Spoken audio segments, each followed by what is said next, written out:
Hey, my name is Trevor Smith. Welcome to Full Burn, where we kick some tires, light some fires, and interview awesome folks across the space and defense industry. We're not even going to redo that.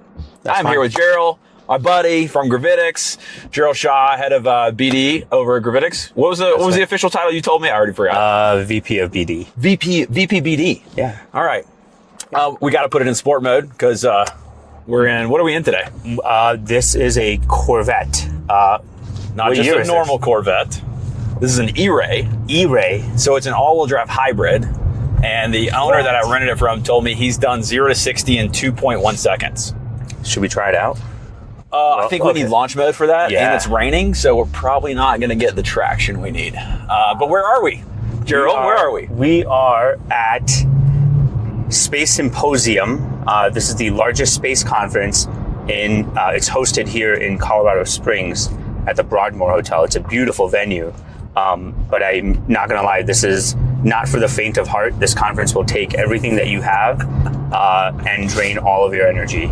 I joked this morning, we are on month 1 of Symposium today, which is day 1, but it feels like month 1 because we started off last night. We had a great party, the Space Jam kickoff party that we hosted. Thanks for coming by. Thanks for having us. We co-hosted that with Portal. But yeah, tell us, who is Jiral? Yeah, well, so you introduced me right now. I run business development at Gravitics. I've been here for 4 years, but prior to this, my whole career was in national security. I worked in the DoD. I was a green suiter in the Army. I was a radio operator. But if you want to rewind it even more, take it back. I was actually born in India. That's right. I was raised there. I moved to the U.S. I immigrated here when I was 7 years old, and I grew up in Connecticut. So it was a pretty wild transition. I used to play like cricket in the dirt streets in India, to playing lacrosse in Connecticut. How old were you when you left India? 7. 7. Yeah. So you sent me some pictures. You recently went back. Oh yeah, we took the kids, and they had such a blast. It's such a different way of living there because, it's a very society-based way of living. There's a community. You open up the doors in the morning and, your neighbors are part of your, daily routine, and the kids can run around free without worrying about, hey, where do they go? Yeah. They go from like one house to another, to another, to another. They get food and candy and all that kind of stuff. So it's like Halloween every day. Yeah, basically, yeah. But it's just such a different vibe. And then, I think part of my background, having born and raised there, you grow like these fundamentals of like what life is, what society is. And then my upbringing was here. So like, my teenage years and stuff, like I grew up here in the US in Connecticut, and it's a different way of living. So I feel very lucky to have like experienced both cultures.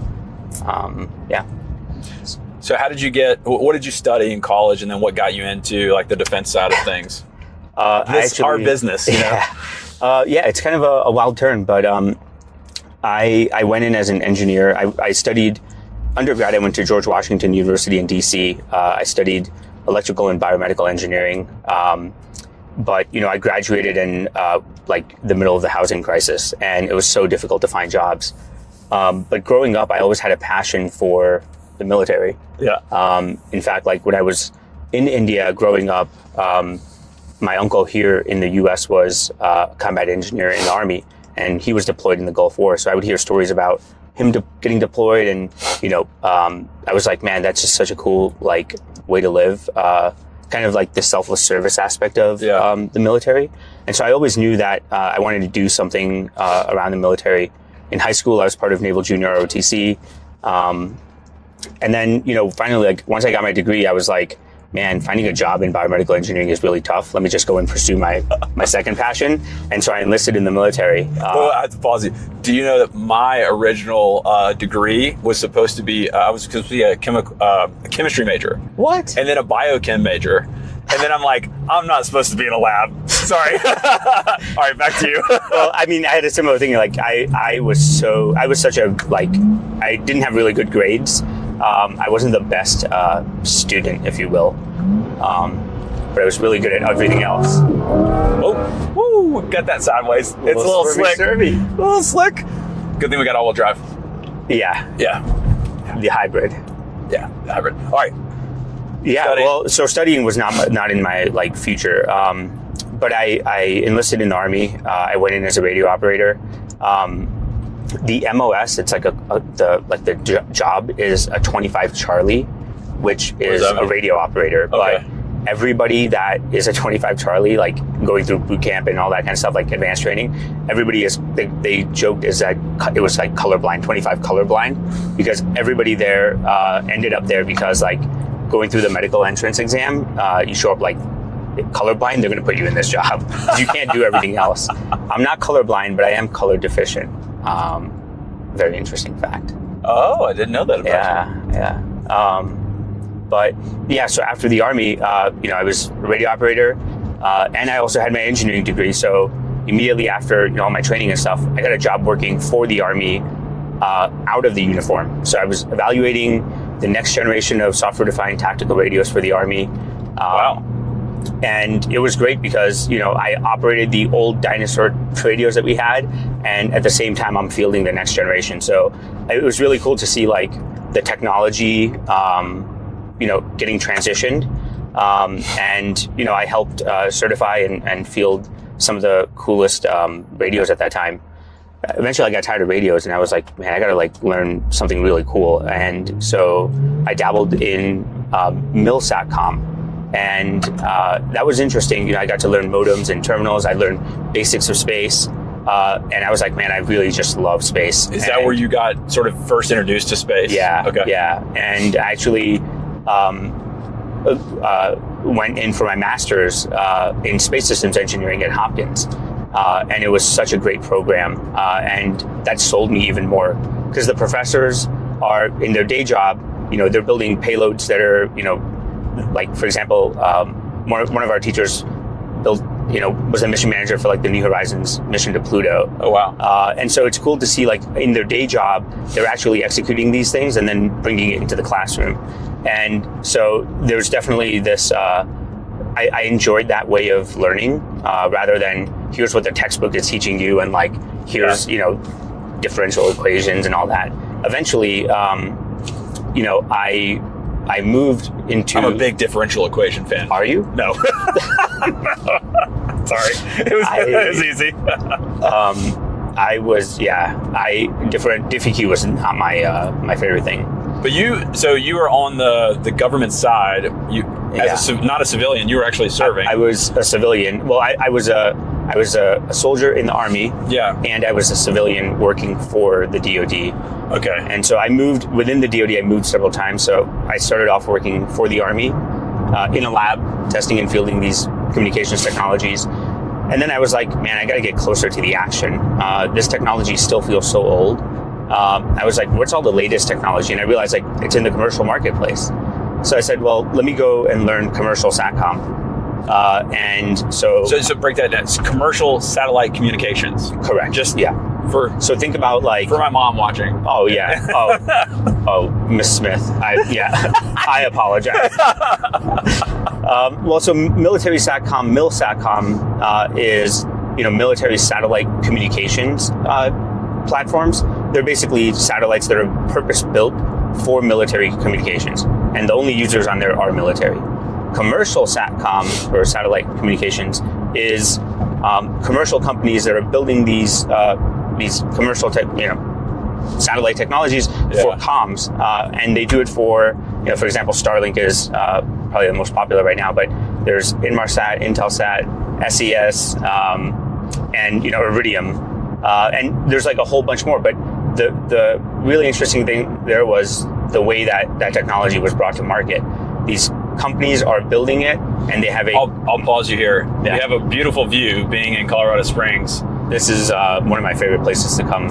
And we're headed to the Garden of the Gods, so hopefully we'll get a little better view in just a minute. Yeah, there it is. Oh, that's it? Over there? Oh, cool. Yeah. Wow. I've never actually seen it. Oh, you can hike and go all around it. It's really cool. That is cool. Okay. All right. So commercial MILSAT. Yeah. So So commercial SATCOM is basically like you're buying from these commercial companies that already have these satellites up there, and then distributing the capability to the warfighter. So it's like, hey, Sergeant Smith wants, SATCOM services over Djibouti from Monday to Friday. What does that look like? Do we have a contract? Do we have that available? So it was really cool because I worked across the entire spectrum of DoD users. And eventually, like I was the program manager for the Iridium program, where you're operating this really cool service on behalf of the whole DoD. Iridium built and launched the first low Earth orbit constellation. Oh, really? Yeah. And so when you say constellation, how many were in the 66 operational satellites. Wow. And 9 spares. Okay. And when was this? The constellation was launched in the 90s. There's a really cool book about it called Eccentric Orbits. And it's a wild story of how, the Iridium technology was fielded. But in the 90s, they launched the whole thing and went bankrupt. They eventually, long story short, like the White House got involved, and like they were like, "Oh my goodness, for the DoD and for national security, we have to have this." And that started this really cool relationship between the government and a commercial company that was in a sole source environment, meaning there was no other company that was building what they were. Yeah. And so we really needed that technology, and working and delivering that Iridium technology to the warfighter was extremely rewarding, because not only did we service like your typical groups that are deployed all over the world, but we also serviced Special Operations Command, the White House Military Office, White House Communications Office. Wow. But then we also serviced 65 federal government agencies. Like Department of Interior was using it to track buffalo and bison migration patterns. National Science Foundation is using it to track, sea turtles in Hawaii, and like NOAA is using it for ocean and temperature monitoring all over the world. So it's really cool to have. Yeah, we supported the U.S. Antarctic program, and down there, like that's the only communications that you have, because it's 100% global Earth coverage. It's polar, and eventually, like when that technology. When you understand the benefits, the pros, the cons, and what the trade space is, you start to understand, wow, this is a really cool technology.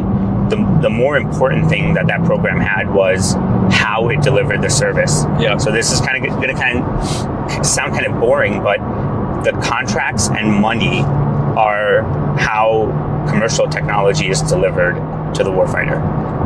The technology is built by the company, but how we acquire it, and more importantly, how the users get to use it and how they buy it, is the more important thing. And that seems like how the government writes contracts and is interacting with the new sort of defense companies is also changing, it seems like. Absolutely. Yeah. Yeah. We don't need to, we could spend all day talking about that, but let's fast forward just a little bit, because we do want to get to Gravitics and then to Alien Conspiracy Corner. Oh yeah. so let's speed up. So you set up a pretty big contract mechanism while you were still on the government side. Maybe talk a little bit about that before you jumped over to. Yeah, absolutely. So, like I said, this Iridium program was really cool because the contracts and money. We eventually realized, like, hey, you could do so much more. Starlink started to come online, and SpaceX was like, hey, we've got this new technology. We're going to start building SATCOM in low Earth orbit, and we're going to have like thousands of these. And people were like, thousands? You're crazy. Yeah. But there was a fundamental like mind shift, which is like, how did these guys buy SATCOM in the old days versus how SpaceX is selling it, which is like, here's $99 a month and it's a service. You're out. It's turnkey. Yeah. So you had to think about contracting it in a different way, and then also how you're getting the money from different end users.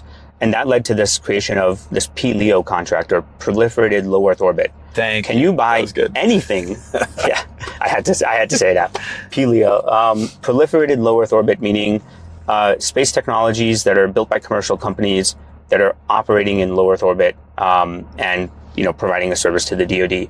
And you at that time, your imagination is limiting you. Starlink came on and said, we're going to build thousands of these, and the first couple of nodes that they had up there, they started working, and the DoD was hooked immediately, because we didn't have high bandwidth, low latency comms. But then Capella is coming out and building all these new technologies of synthetic aperture radars, and you've got other companies now that are building hosted payloads as a service. And so now, like, the commercial space industry, this is like around 2000, or 2020, excuse me. all these commercial companies are building really cool technology. How are we going to bring it? I'll pause you there. We are turning on Pikes Peak Avenue. So if you're a car guy, big thing. Pikes Peak. I drove this first year at Space Symposium. It was a beautiful, beautiful drive. All right. What'd you have? A Jeep. A Jeep. The budget's a little better now. We got a Corvette. I remember like Range Rover did an ad where they're like, oh, we climbed Pikes Peak in like record time or whatever with the Sport. Oh, really? Which was pretty cool. All right, back to Starlink and the contract you set up. Yeah.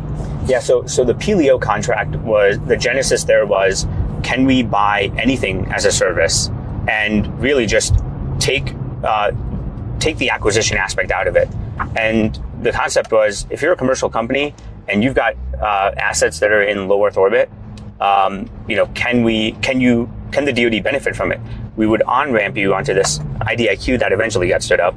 But what was wild is, it was when the contract was stood up, it was like a $900 million ceiling, like 10 years, $900 million worth, meaning if the DoD could spend up to $900 million.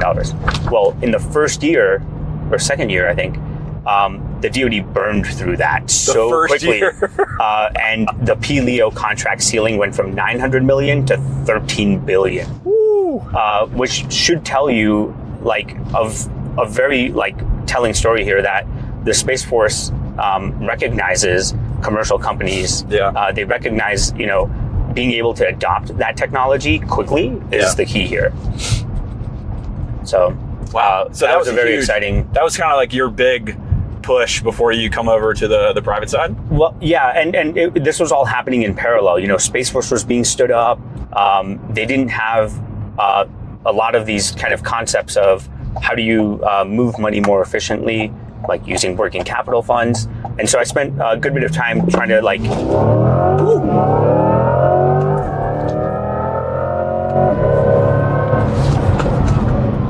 Woo. That was fun. That was a good turn. I had to get it going. I think we're entering the Garden of the Gods. We are. Oh my gosh. Look at that. Look at that. Like random rocks everywhere. Oh, I'm so glad you picked this out. I'm going to probably do this a couple more times today. Yes. Dude. And there's the big cliffs. That's like I think it's like, they call it the Camel's Hump or something. Wow. But yeah, they have different formations. You could go hiking all up into it. It's really nice. This is, Garden of the Gods right there. There we go. There's the sign. Yeah, never been in here. This is so cool. All right, let's talk about Gravitics. Gravitics, yeah. Well, how'd you get talk about the bridge into that. Yeah. I mean, like this. I think the year was like 2022, and I'd been working like really, really hard trying to get some of these new concepts pushed. I eventually got an offer from somebody who was building, their next satellite constellation to come and run, business development. I was like, I don't really know anything about startups. Let me call my buddy Rick in New York. Everybody's got that one guy, right, that you call. Call my buddy. How about you, Rick? And so he was like, hey, like I got a buddy who's a VC and like you should go talk to him. So I actually came to Gravitics through the VC community, which is really cool. Okay. I'll point, you can see that one over there. That's a really cool one. We're going to turn around. So Gravitics, at that time, Gravitics was a very, very young company. Sorry, that scenery is so cool. I'm so glad you picked this out. All right, Gravitics is a young company. I keep getting distracted. It's so beautiful. It was so cool because I got to meet Colin for the first time, and Colin had this vision of expanding humanity throughout the solar system, and he was like, that's not a small vision. That's not a small vision. Just glaze right over that. But the concept is, Starship is going to be coming online, and when that happens, what is the future that's enabled on the other side of that? And that was the early vision at Gravitics. And that was 2022? 22. Yeah. And at the same time, the International Space Station was getting old, and NASA had the commercial LEO destinations program. So it was getting old in 22. We're here in 26. We're still here in 26 Right, the ISS is still there. So Gravitics, Explore, yeah. Well, so, we said, well, there's really no US-based manufacturer of space station modules, like hardware. A lot of the infrastructure up there was built by Thales Alenia, and we really think there was a much, much better way of building these modules. We dug into it and realized, well, these modules for human-rated missions are great. But me having that national security background, I was immediately thinking about, well, what are all the ways the DoD would benefit from this? Yeah. And it was like a eye-opening moment. I realized, in a candy store. Yeah. We could do this, we could do this, we could do this, we could do this. And it's because the DoD actually never sat down and looked at space station modules as forward operating bases. Right, as a means for executing what they needed to do in space. Also, we were really top dog in space for the longest time. I think now the Chinese and Russian advancements in space have gone to a really, really new level where we're now, getting challenged in the space domain. Yeah. And, now I think the timing of this is so good. At Gravitics, we realized, well, these modules, if you take out all the human-rated aspects of it, gut it out, you could turn it into a hangar on orbit and pre-positioning these satellites that could respond to threats in orbit. And, the analogy we always use is the maritime carrier, where there's two fundamental elements to a carrier. Number one is pre-positioning. Like a naval aircraft carrier. Yeah. Yep. And you could see this today in some of the conflicts, right? Our aircraft carriers pre-position all of our capability globally. Yeah. And that allows us to do two things: project power, but also respond to threats. So how quickly you respond to threats is your superiority. Like when there's a conflict that breaks out, the jets take over. Part of the OODA loop. OODA loop, exactly. And we realized, well, the space domain doesn't have that.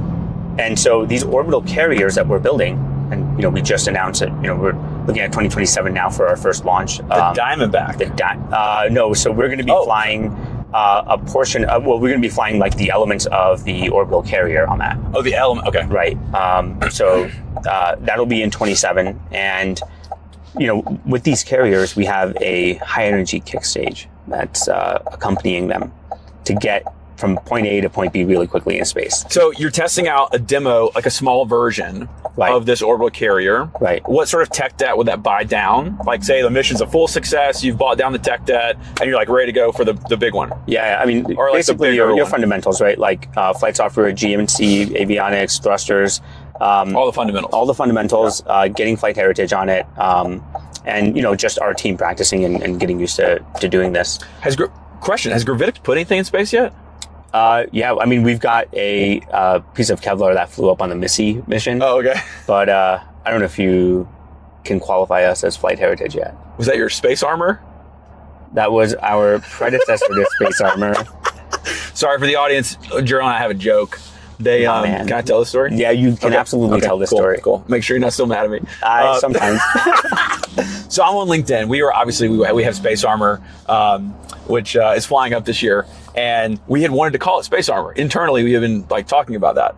And then on LinkedIn, because I live on LinkedIn, I see Gravitics say space armor, but it didn't have like a TM or a registered trademark or anything. We immediately call the attorneys and we're like, file today.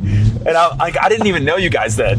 And I'm like, they're going to be so mad at us. Well, internally, like you guys posted about it, right? And, internally we were like, what the hell? What is this? Who is this guy? And then we met in real life. I was like, all right, maybe this guy's kind of cool. I don't know. And ironically, now we may be getting to work together. Yeah, I think so. I think like the fundamental is there. Like we were both building a very similar product at the same time. Yeah. It just happened so that you called your lawyer before we did. That's all good. Fun sidebar. But Gravitics is really exciting. I mean, I have I'm really proud of the orbital carrier architecture. I'll call it a product market fit is so relevant because now we're getting into this new age of warfare where autonomous systems are part of the norm. Our space assets are incredibly high value. As you can see now, like satellite imagery and the intelligence that we get, the communication systems, they're all going to be needed. And then now you have sort of this new canon of Golden Dome program where they're looking at putting space-based interceptors in space for missile defense. And it's going to create a completely different environment. It's going to be a massive undertaking, but I think Gravitics has a lot of fundamental elements to enable those types of architectures. While we're on that topic of big things in space, maybe you could quickly talk about orbital data centers, because that is also an application I think you guys are looking at for that vehicle. not just looking at, I mean, we've been, like my time in the DoD working SATCOM, and really, really spending a lot of time around, hey, look at this latency problem, look at this bandwidth capacity problem, look at the downlink, challenges that we have. How can that be eradicated, or how can we alleviate that problem?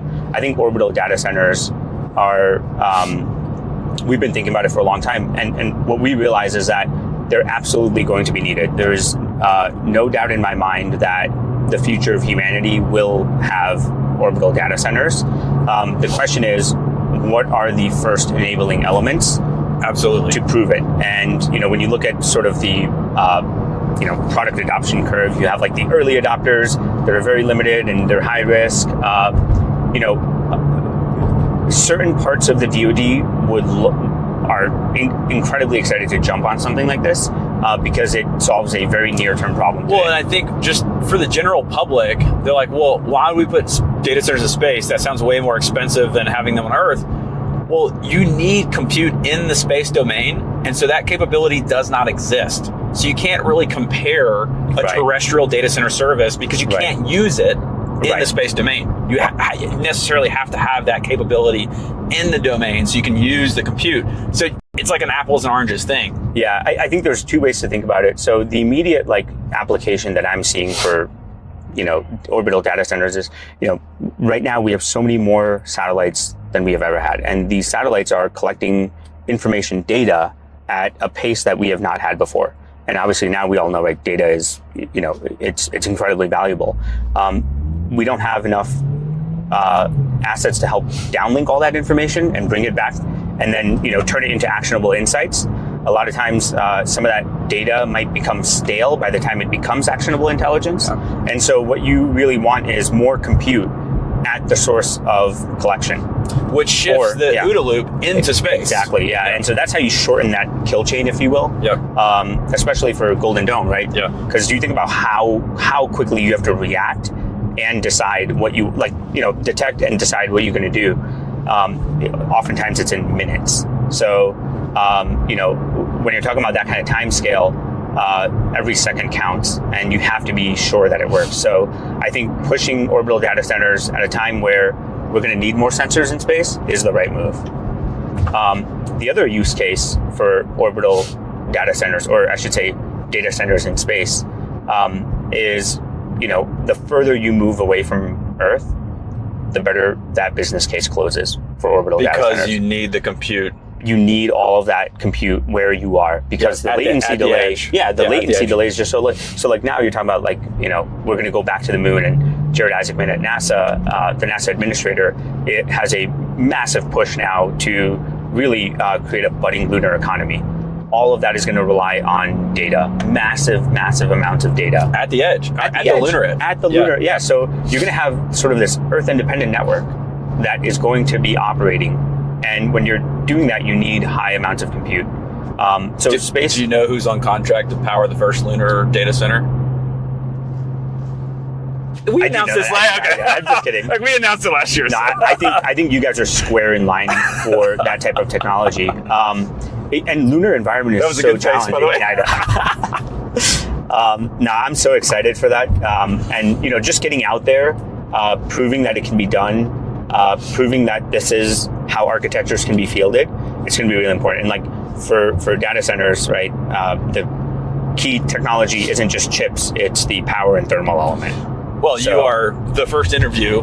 Today's Tuesday of Symposium. Our big announcement came out yesterday about ODC.space. Which is so exciting, dude. Congrats. Oh, thank you. I'm excited for that, dude. That's going to be the future, It's an ecosystem, and I'm super excited to bring all the supply chain partners in. So I'll have to sit down and talk about that later. But yeah, so now I can actually talk about that on podcast because it's out in public. But super excited about that. I think you guys have a really interesting, angle that you guys are a really interesting timing of trying to, build your product, but then realizing, hey, this product works really well for solving some of the key challenges in scaling the orbital data centers. Well, you mentioned power and thermal. Do you love our name, Hot Wing?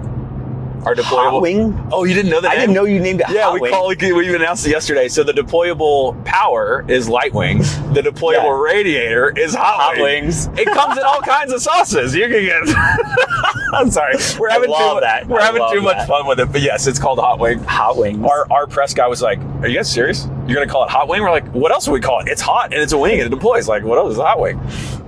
Anyway, that makes sense to me. All right, this is your interview. Sorry. We had the Orbital data center, so that's exactly what it is. Yeah. Wow, dude, that's awesome. I didn't know you guys named it. Yeah. But yeah, I'm excited to see all of that in action, and really, like, how do we scale it? How do we solve the supply chain problems in, building it, making it cheaper, better, faster, but then also, like, how do we get there quicker, right? Like, start getting it out there ASAP. All right, we got about 10 minutes left. I want to jump into some fun stuff. Let's do it. We'll stick with Gravitics as a topic, or like anything leading up to Gravitics. I have a couple questions. Has there been a program, a contract, an investor, some odd situation where you had to think out of the box and do something really unique to like close the deal, save the deal, land an investor, rent a Corvette, drive them around, I have Sandeep's story from Gravitics about Lake Como and the big contract there. I have Scott's story. What do you have a fun story? It doesn't have to be a Gravitics, but just whatever. I mean, I got a lot of stories. I'm trying to figure out like what I can say here. What's appropriate for the general public? Yeah, I mean, I think. I think like the story of how the orbital carrier like came to life, like getting our StratFi has been, the StratFi is a strategic funding increase. But that was the Lake Como story, right? No, that was Axiom. That was the big, because you guys were, what was it, 12 or 15 employees? And you landed a $125 million contract from Axiom. It was great. It was epic. But like our StratFi was, really wild. When we went into apply, I think this was like, end of 2024 now. It's official, you got it, everything's... Well, this is when we were applying for it. Oh, okay. Yeah, so the story here is wild because we had been building up the whole year. We had this direct to phase 2 SIBR, and we were like, we have to convert this into a StratFi to go and prove and flight demo the orbital carrier. And for the audience, StratFi, you can max that out at $60 million contract. Yeah, and the way it works is it's, $30 million of government funds with 1-to-1 matching of private capital that you raise. And so, applying for it is very difficult because it's not the company applying; it's the program manager on the government side. And we had been building up for a couple of months now, trying to get our story straight, iterating with the customer, and all of a sudden, the environment starts getting kind of shaky here, where we start hearing news that, well, there might not be any StratFi awards, like there might not be any shot at getting this off the ground. Oh, wow. And, we're coming down to the wire. This is like now August, we're getting into September. Customers are trying to figure out their story. Because there's submission windows. You have to get this thing. Yeah, there's like very tight timelines. Yeah. And, we're getting down to the wire. Like it's a week before deadline and we're trying to figure out, hey, does the customer have everything on their side in a row? Is this even going to happen? And all of my kind of sources of intel telling me this is a no-go. And we were starting to lose a little bit of that motivation because you're like, man, this is our one shot at getting this technology fielded, demoed with this customer set, and it was really important for us to like hit that. Well, 2 days before the deadline, we get the phone call, and it was like, hey, we got stuff situated. I need your proposal like right now. All hands on deck. All hands on deck. And so, man, the team put in some serious work. I will single out one person, John Goff, our director of advanced concepts, who put in a crazy amount of energy to get that across the finish line. But to have that, signal from the government, like they were really excited to do it. It was just like a very difficult way it was hard for them to like pull through. But once they did, in 2 days, we submitted all the paperwork. We got everything across the finish line. And here we are now with an award and awesome. 2 flight opportunities on the roadmap. So we're really excited. And now, I think with sort of the the Iran war conflict, whatever you want to call it, I think there is a new focus on space domain and securing it very, very quickly. Because I think the next conflict is going to be a lot more challenging than we realize. Well, we heard, the first actions in this conflict were actually through space.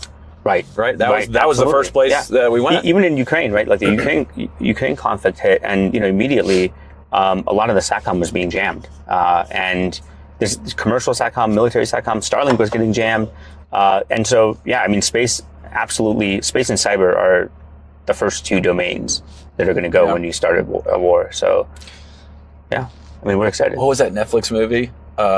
Leave the World Behind. Leave the World Behind. Oh, have you never seen this? Is that?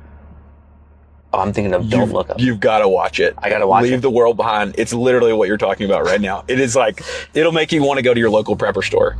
Wow. It is intense. And it's only intense because Is it like an alien movie? No, it's like literally what we're talking about right now. Wow. Hollywood, esque. Right. But you got to check it out. I got to check it out. All right, speaking of, we're short on time. You said you had a couple of alien conspiracy things. So I'll ask you a question.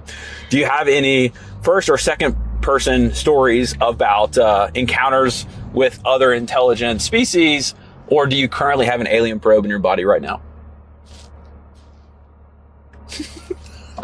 Trying to see what I can Your say. overlords can't. There's they won't let you answer. There's no probe in my body. Oh, there's Dan. No probes in the body. But you got a fun story?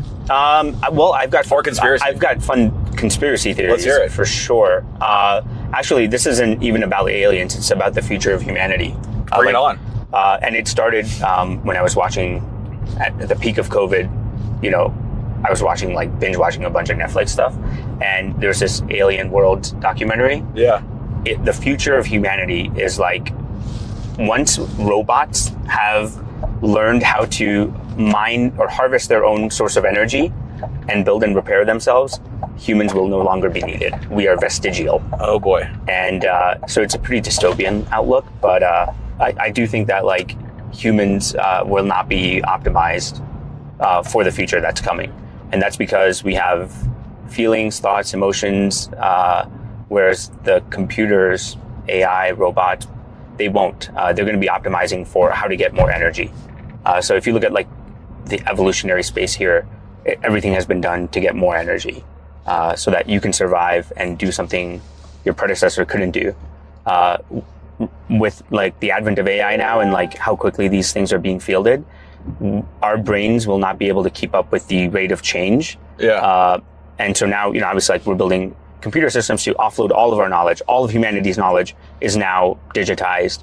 And now the next step is how do you filter and sort that to make decisions? Now it's going to be, we can't live without that. So that's my future of humanity. All right, 2 quick questions. Blank check, what vehicle are you getting? Oh, dude, F12 Berlinetta. Oh, great choice. I love that car. Next one. How fast have you been in a car, a land vehicle? I want to say 140. All right. And I'm trying to remember what it was, a rental. Never again.